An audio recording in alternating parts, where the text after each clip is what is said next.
Good morning. We will be reading in the third book now. And we are going to be reading chapter 2 in this book. And let's see, we are reading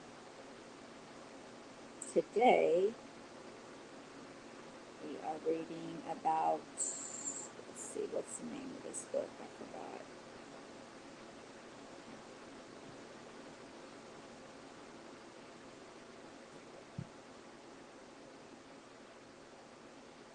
Forgive me, I just need a second here.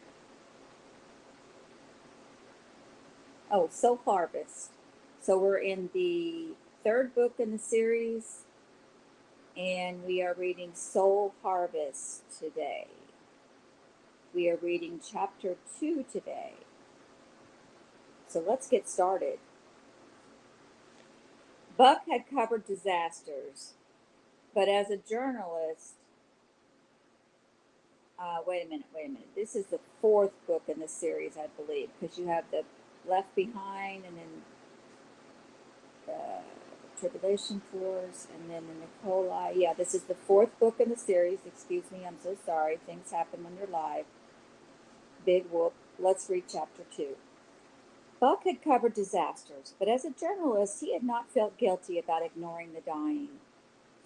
Normally, by the time he arrived on a scene, medical personnel were usually in place. There was nothing he could do but stay out of the way. He had taken pride in not forcing his way into situations that would make things more difficult for emergency workers. But now it was just him. Sounds of sirens told him others were at work somewhere, but surely there were too few rescuers to go around. He could work 24 hours finding barely breathing survivors, but he would not make a dent in the magnitude of this disaster. Someone else might ignore Chloe to get to his own loved one. Those who had somehow escaped with their lives could hope only that they had their own hero fighting the odds to get to them. Buck had never believed in extrasensory perception or telepathy, even before he had become a believer in Christ. Yet now he felt such a deep longing for Chloe, such a desperate grief at even the prospect of losing her, that he felt as if his love oozed from every pore. How could she not know he was thinking of her, praying for her, trying to get to her at all costs? Having kept his eyes straight ahead as despairing, wounded people waved or screamed out to him, Buck bounced to a dusty stop. A couple of blocks east of the main drag was some semblance of recognizable geography. Nothing looked like it had before, but ribbons of road, gouged up by the churning earth, lay sideways in roughly the same configuration they had before. The pavement of Loretta's street now stood vertically, blocking the view of what was left of the homes. Buck scrambled from his car and climbed atop the asphalt wall. He found the upturned street about 4 feet thick with a bed of gravel and sand on its other side. He reached up and over and dug his fingers into the soft part, hanging there and staring at Loretta's block. 4 stately homes had stood in that section. Loretta's second from the right. The entire block looked like some child's box of toys that had been shaken and tossed to the ground. The home directly in front of Buck, larger even than Loretta's, had been knocked back off its foundation, flipped onto its front, and collapsed. The roof had toppled off upside down in one piece, apparently when the house hit the ground. Buck could see the rafters as he would have had he been in the attic. All 4 walls of the house lay flat. Flooring was strewn about. In 2 places Buck saw lifeless hands at the ends of stiff arms poking through the debris. A towering tree, more than 4 feet in diameter, had been uprooted and had crashed into the basement. 2 feet of water lay on the cement floor, and the water level was slowly rising. Strangely, what appeared to be a guest room in the northeast corner of the cellar looked unmolested, neat and tidy. It would soon be underwater. Buck forced himself to look at the next house, Loretta's. He and Chloe had not lived there long, but he knew it well. The house, now barely recognizable, seemed to have been lifted off the ground and slammed down in place, causing the roof to split in two and settle over the giant box of sticks. The roof line, all the way around, was now about 4 feet off the ground. Three massive trees in the front yard had fallen toward the street, angled toward each other, branches intertwined as if three swordsmen had touched their blades together. Between the two destroyed houses stood a small metal shed that, while pitched at an angle, had escaped serious damage. How could an earthquake shake, rattle, and roll a pair of 5 bedroom, 2-story homes into oblivion and leave untouched a tiny utility shed? Buck could only surmise that the structure was so flexible it did not snap when the earth rolled beneath it. Loretta's home had shrunk flat where it sat, leaving her backyard empty and bare. All this, Buck realized, had happened in seconds. A fire truck with makeshift bullhorns on the back rolled slowly into view behind Buck. As he hung on that vertical stretch of pavement, he heard, "Stay out of your homes. Do not return to your homes. If you need help, get to an open area where we can find you." A half-dozen police officers and firefighters rode the giant ladder truck. A uniformed cop leaned out the window. "You all right there, buddy?" "I'm all right," Buck hollered. "That your vehicle?" "Yes. We could sure use it in the relief effort." "I've got people I'm trying to dig out," Buck said. The cop nodded. "Don't be trying to get into any of these homes." Buck let go and slid to the ground. He walked toward the fire truck as it slowed to a stop. "I heard the announcement, but what are you guys talking about?"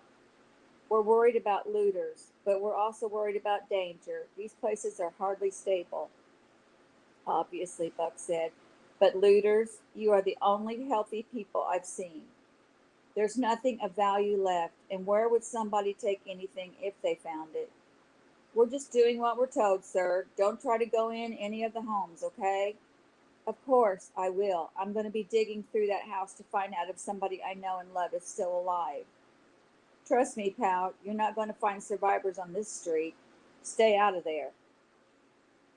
"Are you going to arrest me? Do you have a jail still standing?" The cop turned to the fireman driving. Buck wanted an answer. Apparently, the cop was more level headed than he was, because they slowly rolled away. Buck scaled the wall of the pavement and slid down the other side, covering his entire front with mud. He tried wiping it off, but it stuck between his fingers. He slapped at his pants to get the bulk of it off his hands, then hurried between the fallen trees to the front of the fractured house. It seemed to Rayford that the closer he got to the Baghdad airport, the less he could see. Great fissures had swallowed every inch of runway in all directions, pushing mounds of dirt and sand several feet into the air, blocking a view of the terminal. As Rayford made his way through, he could barely breathe. Two jumbo jets, one a 747 and the other a DC-10, apparently fully loaded and in line for takeoff on an east-west runway, appeared to have been in tandem before the earthquake slammed them together and ripped them apart. The result was piles of lifeless bodies. He couldn't imagine the force of a collision that would kill so many without a fire. From a massive ditch on the far side of the terminal, at least a quarter-mile from where Rayford stood, a line of survivors clawed their way to the surface from another swallowed aircraft. Black smoke billowed from deep in the earth, and Rayford knew if he was close enough, he could hear the screams of survivors not strong enough to climb out. Of those who emerged, some ran from the scene, while most, like the Asian, staggered trance-like through the desert. The terminal itself, formerly a structure of steel and wood and glass, had not only been knocked flat, but it had also been shaken as a prospector would shift sand through a screen. The pieces were spread so widely that none of the piles stood higher than 2 feet. Hundreds of bodies lay in various states of repose. Rayford felt as if he were in hell. He knew what he was looking for. Amanda's scheduled flight had been on a Pan-Continental 747, the airline and equipment he used to fly. It would not have surprised him if she were on one of the very aircraft he had once piloted. It would have been scheduled to land south to north on the big runway. If the earthquake occurred with the plane in the air, the pilot would have tried to stay airborne until it was over, then looked for a flat patch of ground to put down. If it occurred at any time after landing, the plane could be anywhere on that strip, which was now fully underground and covered with sand. It was a huge, long runway, but surely if a plane was buried there, Rayford ought to be able to sight it before the sun went down. Might it be facing the other direction on one of the auxiliary runways, having already begun taxiing back to the terminal? He could only hope it was obvious and pray there was something he could do in the event that Amanda had somehow miraculously survived. The best case scenario, short of the pilot having had enough foresight to have landed somewhere safely, would have been if the plane had landed and either stopped or was traveling very slowly when the earthquake hit. If it had somehow been fortunate enough to be in the middle of the airstrip when the runway slipped from the surface, there was a chance it would still be upright and intact. If it was covered with sand, who knew how long the air supply would last? It seemed to Rayford there were at least 10 people dead for every one alive near the terminal. Those who had escaped had to have been outside when the quake hit. It didn't appear anyone inside the terminal had survived. Those few global community uniformed officers who patrolled the area with their high-powered weapons looked as shell-shocked as anyone. Occasionally, one shot Rayford a double take as he moved past, but they backed off and didn't even ask to see identification when they noticed his uniform. With hanging threads where the buttons should have been, he knew he looked like just another lucky survivor from the crew of some ill-fated plane. To get to the runway in question, Rayford had to cross paths with a zombied and bleeding queue of fortunates who staggered out of a crater. He was grateful none of them pleaded for help. Most appeared not to even see him, following one another as if trusting that someone somewhere near the front of the line had an idea where he might find help. From deep in the hole, Rayford heard the wailings and moanings. He knew he would never be able to forget. If there was anything he could do, he would have done it. Finally, he reached the near end of the long runway. There, directly in the middle, lay the sand-blown, but easily recognizable, hump-backed fuselage of a 747. There might have been an hour's worth of sunlight left, but it was fading, and he hurried along the edge of the canyon. The sinking runway had gorged out of the sand. Rayford shook his head and squinted, shading his eyes as he tried to make sense of what he saw. As he came to within 100 feet of the back of the monstrous plane, it became clear what had happened. The plane had been near mid-run when the pavement simply dropped at least 50 feet beneath it. The weight of that pavement pulled the sand in toward the plane, which now rested on both wingtips, its body hanging precariously over the chasm. Someone had had the presence of mind to get the doors open and the inflatable evacuation chutes deployed. But even the ends of those chutes hung several feet in the air over the collapsed runway.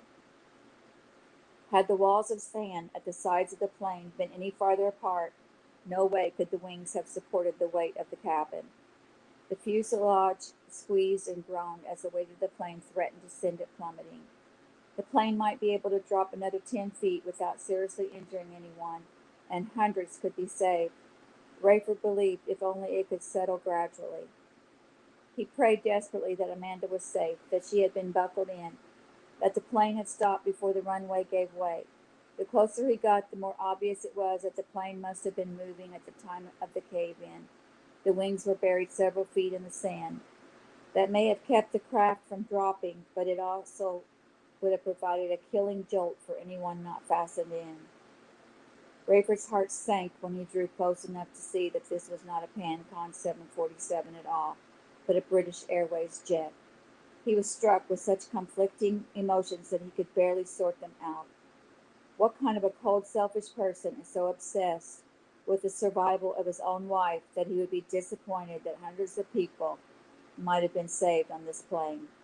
He had to face the ugly truth about himself that he cared mostly for Amanda.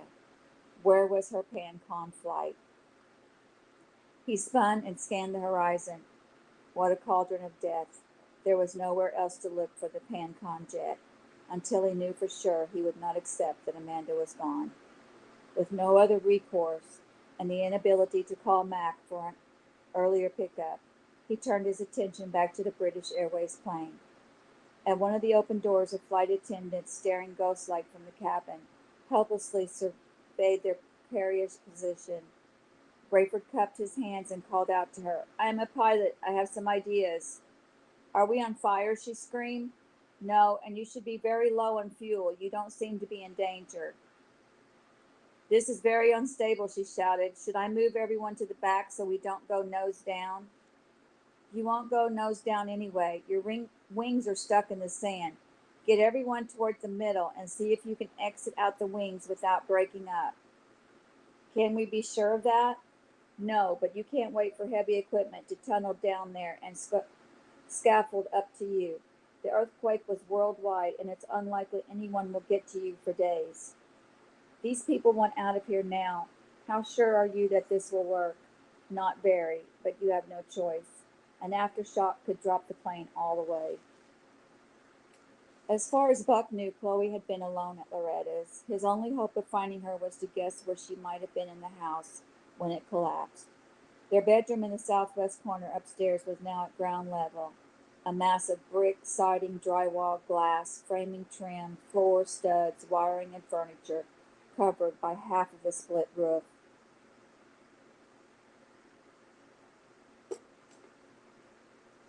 Chloe kept her computer in the basement, now buried under the two other floors on that same side of the house. Or she might have been in the kitchen at the front of the house, but also on that same side. That left Buck with no options. He had to get rid of a major section of that roof and start digging. If he didn't find her in the bedroom or the basement, his last hope was the kitchen. He had no boots, no gloves, no work clothes, no goggles, no helmet. All he had were the filthy, flimsy clothes on his back, normal shoes, and his bare hands. It was too late to worry about tetanus. He leaped onto the shifting roof. He edged up the steep incline, trying to see where it might be weak or could fall apart. It felt solid, though unsteady. He slid to the ground and pushed up under the eaves.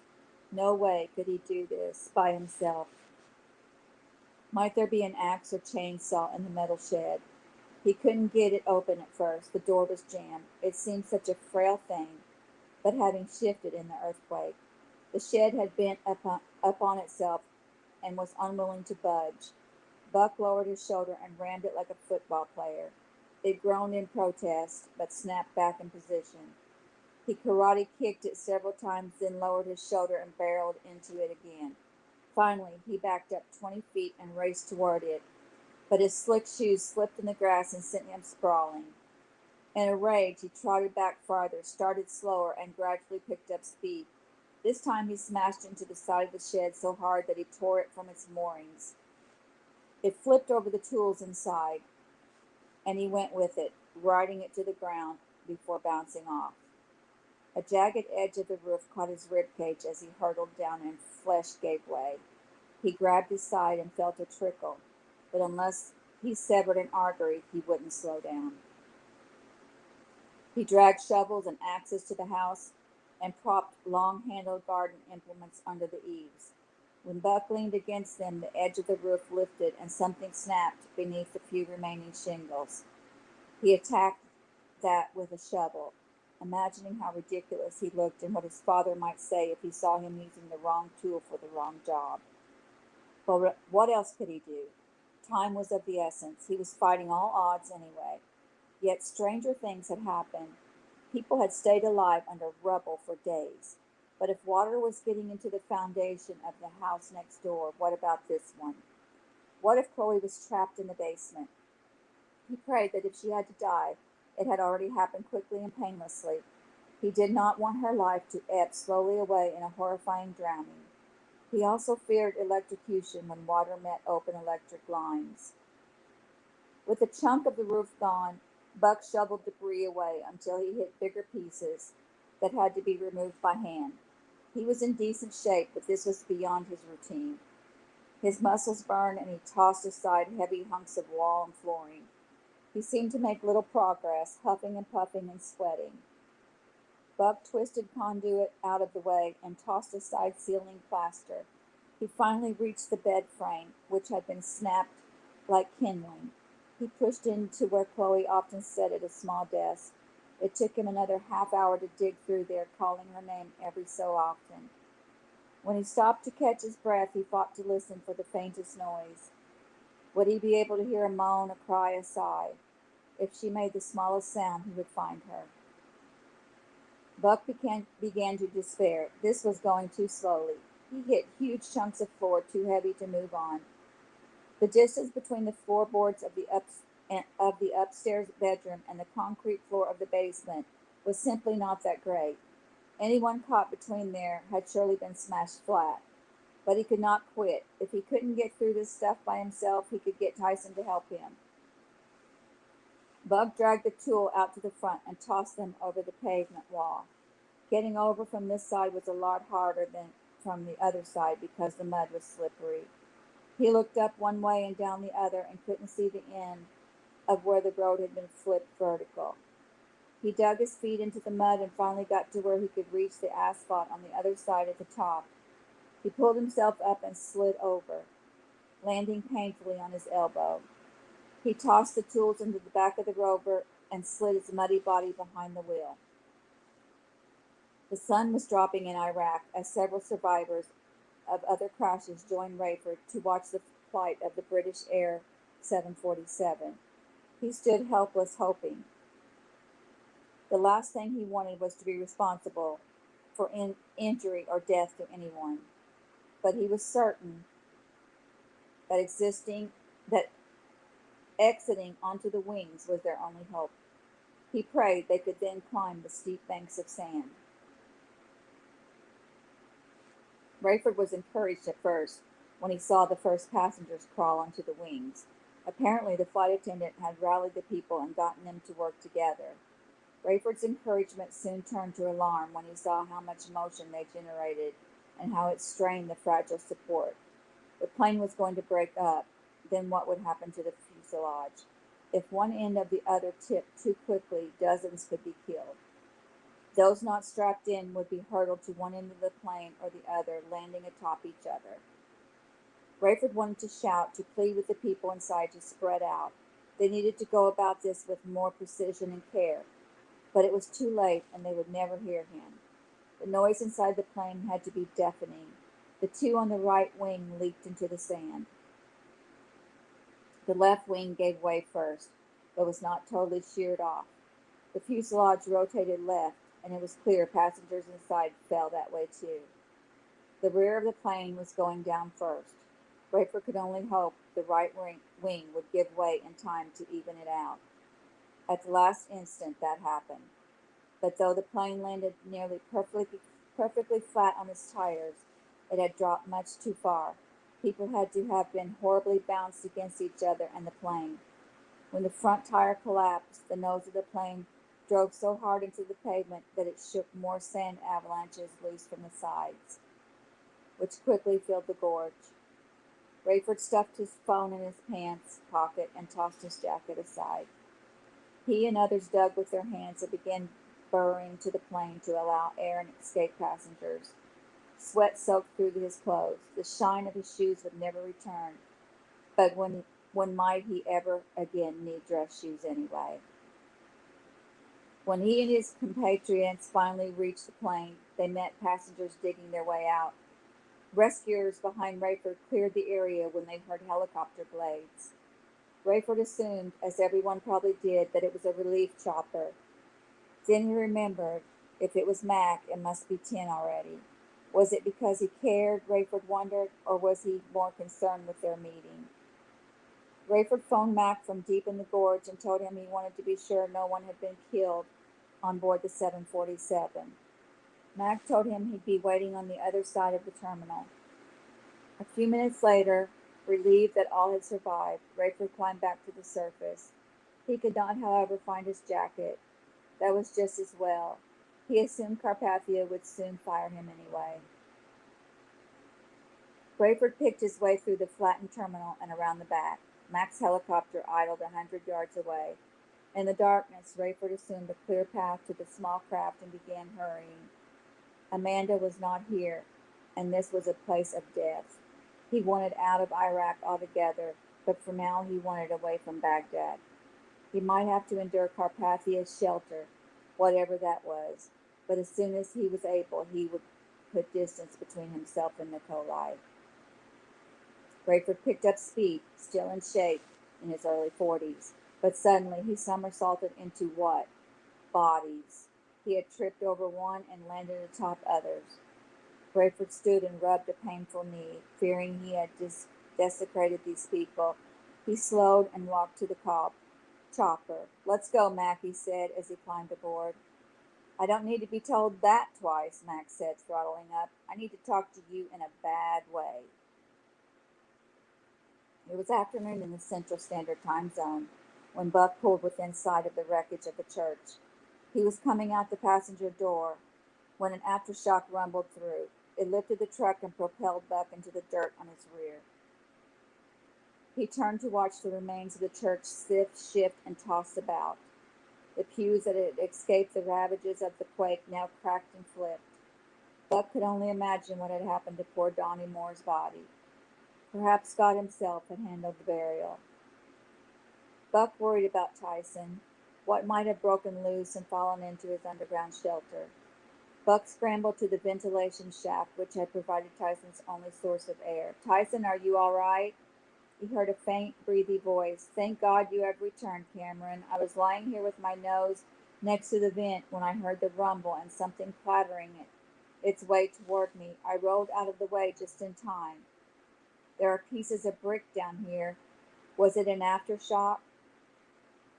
"Yes. Forgive me, Cameron, but I have been brave long enough. Get me out of here." It took Buck more than an hour of grueling digging to reach the entrance to the underground shelter. As soon as he began the tricky procedure to unlock and open the door, Tyson began pushing it from the inside. Together they forced it open against the weight of the cinder blocks and other trash. Tyson squinted against the light and drank in the air. He embraced Buck tightly and asked, "What about Chloe? I need your help. Let us go. Any word from the others?" "It could be days before communication opens to the Middle East. Amanda should be there with Rayford by now, but I have no idea about either of them." "One thing you can be sure of," Tyson said in this thick Israeli accent, "is that if Rayford was near Nikolai, he is likely safe. The scriptures are clear that the Antichrist will not meet his demise until a little over a year from now." "I wouldn't mind having a hand in that," Buck said. "God will take care of that, but it is not the due time. Repulsive as it must be for Captain Steele to be in proximity to such evil, at least he should be safe."